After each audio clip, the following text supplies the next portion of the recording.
Hello అండి, అందరికీ welcome back to our channel journey with Rayala's family. Biryani అంటే ఇష్టం ఉండి చేయటం రాదు అని బోదరైపోతున్నారా?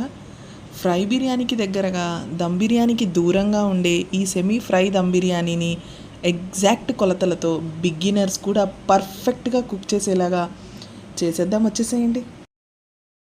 ముందుగా ఒక పాన్ తీసుకొని పాన్లో నేనైతే కంప్లీట్గా ఆయిలే వేస్తున్నాను. ఒక ఫుల్ స్పూన్ ఆయిల్ వేసుకున్నాను. నెయ్యి లాస్ట్లో వేసుకుంటాను.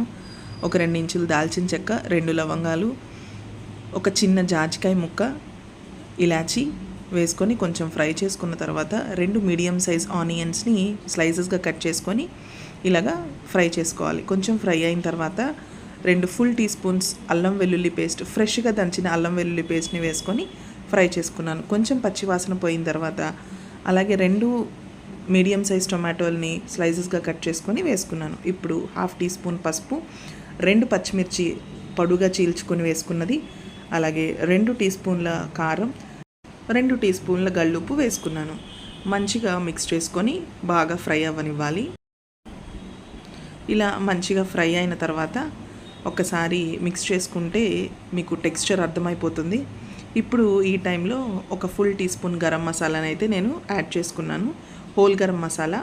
అలాగే లాస్ట్లో కసూరి మేతి కూడా క్రష్ చేసి వేసుకున్నాను. ఇప్పుడు 2 రెమ్మల కొత్తిమీరని తీసుకొని చిన్న చిన్న పీసెస్గా కట్ చేసుకొని కూడా యాడ్ చేసుకున్నాను. ఇప్పుడు ఇది కూడా మంచిగా మిక్స్ అయ్యేలాగా ఒక మిక్స్ ఇచ్చేసి కొంచెం కుక్ అయిన తర్వాత 1/2 కేజీ చికెన్ అయితే నేను యాడ్ చేసుకున్నాను. ఇది 1/2 కేజీ చికెన్ అండి. నేను 1/2 కేజీ రైస్ తీసుకున్నాను, బాస్మతి రైస్. సో ఈక్వల్ క్వాంటిటీలో చికెన్ కూడా తీసుకున్నాను.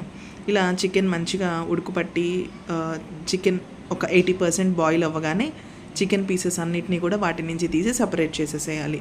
80% చికెన్ మొత్తం తీసేసి ఒక 4 or 5 పీసెస్ మాత్రం నేను ఇంకా అందులోనే ఉంచేసాను. ఇప్పుడు మనం పెట్టుకున్న బాస్మతి రైస్ని నేను ఇందులో మిక్స్ చేస్తున్నాను. బాస్మతి రైస్ అండ్ వాటర్ అంతా యాడ్ చేసేసిన తర్వాత నేనైతే ఇంకొక పాట్లోకి నేను ఈ బిర్యానీని షిఫ్ట్ చేసుకుంటున్నాను. దమ్ పెట్టుకోవాలి కాబట్టి వాటర్ 2 గ్లాసెస్ రైస్ తీసుకుంటే 2.5 గ్లాసెస్ వాటర్ అయితే తీసుకున్నాను నేను, ఎగ్జాక్ట్ కొలత. ఈ టైంలోనే సాల్ట్ చూసుకొని అడ్జస్ట్ చేసుకోవచ్చు. ఇప్పుడు మళ్ళీ ఇంకో ప్యాన్ పెట్టుకొని మళ్ళీ ఆయిల్ వేసుకొని ఈ ఆయిల్లోనే మళ్ళీ ఆనియన్స్ వేసుకొని మంచిగా ఫ్రై చేసుకొని 2 పచ్చిమిర్చి పొడుగా చీల్చుకొని వేసుకున్న పచ్చిమిర్చి మంచిగా ఒక ఫ్రై ఇచ్చుకొని ఒక 1/2 టీ స్పూన్ అల్లం వెల్లుల్లి పేస్ట్ వేశాను. అలాగే ఒక టొమాటో వేశాను. ఇది మొత్తం కూడా మంచిగా ఈ మసాలా అంతా కూడా మంచిగా ఫ్రై అయ్యేలోపు ఒక 1/2 టీ స్పూన్ మళ్ళీ పసుపు, అగైన్ 2 టీ స్పూన్ల కారం, ఒక 1 టీ స్పూన్ ఆల్రెడీ నేను చికెన్లో సాల్ట్ వేసి ఉడికించాను కాబట్టి ఇప్పుడు సాల్ట్ నేను కొంచెం వేసుకున్నాను, తక్కువగా వేసుకున్నాను. And 1/2 teaspoon garam masala కూడా యాడ్ చేసుకున్నాను. ఇది మంచిగా ఫ్రై అయిన తర్వాత లాస్ట్లో కసూరి మేతి కూడా యాడ్ చేసుకొని ఇప్పుడు నేను పక్కకు తీసి పెట్టుకున్న చికెన్ పీసెస్ని కూడా వేసి మళ్ళీ సాట్ చేస్తున్నాను. ఈ మసాలాలో ఈ చికెన్ పీసెస్ అన్నీ కూడా మంచిగా ఫ్రై అవ్వాలి. మీకు కనిపిస్తుంది కదా, మంచిగా ఫ్రై అవుతుంది. పూర్తి ఫ్రై అవ్వకూడదండి, సెమీ ఫ్రై అవ్వాలి. విత్ గ్రేవీ కూడా కొంచెం యాడ్ అయ్యేటట్లుగా ఉంటే ఈ సెమీ ఫ్రై అయిన పీసెస్ని తీసుకొచ్చి మనకి ఇక్కడ బిర్యానీ రెడీ అయిపోయింది. ఈ చికెన్ పీసెస్ అన్నిటిని కూడా మనం బిర్యానీ మీద యాడ్ చేసుకోవాలి. నీట్గా ఈవెన్గా స్ప్రెడ్ చేసుకుంటూ మొత్తం స్ప్రెడ్ చేసేసుకొని పీసెస్ అన్నిటినీ కూడా పైన కొంచెం కొత్తిమీరని కూడా యాడ్ చేసుకొని ఒక 5 to 10 minutes దమ్ పెట్టుకొని తీసేస్తే మన chicken fry piece biryani ready అయిపోతుంది.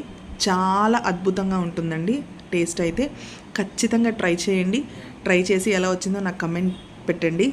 Please like, share and subscribe. Do follow. Thank you for watching.